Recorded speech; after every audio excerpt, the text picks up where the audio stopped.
ঢাকা বরিশাল মহাসড়কে green line পরিবহনের একটি চলন্ত বাসে অগ্নিকাণ্ডের ঘটনা ঘটেছে। বাসটিতে তখন যাত্রী ছিলেন ২০ জন। তবে এই ঘটনায় তারা কেউই হতাহত হননি। বৃহস্পতিবার সকাল 10:৪৫ ঢাকা বরিশাল মহাসড়কে দক্ষিণ বামরাইল বাসস্ট্যান্ডের পাশে এই ঘটনা ঘটে। এই তথ্য নিশ্চিত করেছেন Gournadi fire service and civil defence station কর্মকর্তা বিপুল হোসেন। দেশ জুড়ে তোলপাড় ওয়ালটন ফ্রিজ কিনে আপনিও হয়ে যেতে পারেন মিলেনিয়ার।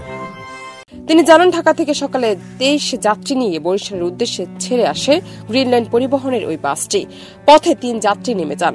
ঢাকা বরিশাল মহাসড়কে দক্ষিণ বামরাইল এলাকায় পৌঁছালে বাসটিতে আগুন দেখা যায়।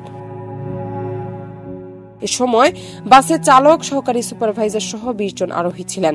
আগুন ছড়িয়ে পড়ার আগেই তারা গাড়ি থেকে নেমে পড়েন। তাৎক্ষণিকভাবে আগুনের কারণ এখন পর্যন্ত জানা যায়নি, তবে এতে কোনো হতাহতের ঘটনা ঘটেনি। খবর পেয়ে ফায়ার সার্ভিসের ২টি ইউনিট প্রায় ১ ঘণ্টা চেষ্টা চালিয়ে বেলা ১১:৪০ আগুন নিয়ন্ত্রণ করে, কিন্তু বাসটির ইঞ্জিন, পেছনের চাকা এবং সবগুলো সিট পুড়ে গেছে। জান্নাত নিপু, দেশ রূপান্তর।